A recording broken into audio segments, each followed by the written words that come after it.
आता एक breaking news आहे। मनोज जरांगे यांचा अजित पवारांना त्यांनी इशारा दिलाय। मराठ्यांच्या विरोधात बोलू नका, अन्यथा तुमच्याकडे बघावं लागेल। काही जण टोकाचं बोलतात, मुंबईत येण्याची भाषा करतात। अजित पवार यांनी मनोज जरांगे यांच्यावर हल्लाबोल केलाय। त्यामुळे आगामी काळात देखील या बाबतीत काय घडामोडी घडतात हे पाहावं लागेल। तर मनोज जरांगे यांनी अजित पवार यांना इशारा दिलाय, मराठ्यांच्या विरोधात बोलू नका, अन्यथा तुमच्याकडे बघावं लागेल।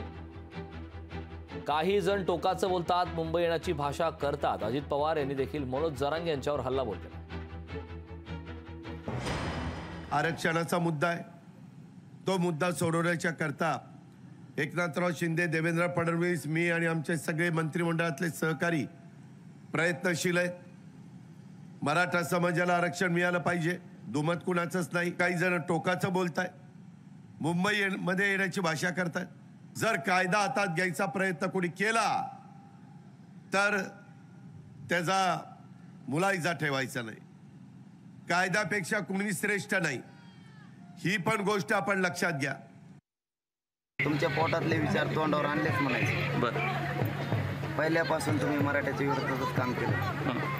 10-5 जण जवळ ठेवले आणि बाकीच्या करोडोच्या संख्येनं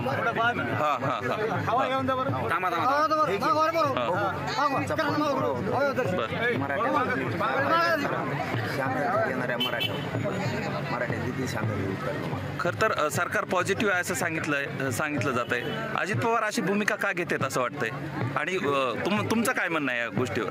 त्याला स्वतःला असं बोलून सरकार समजत असं अपघातानं आलेला माणूस, तर सरकार आम्ही जर असं बोलत असलं तर आम्ही त्याला सरकार नाही मानतो।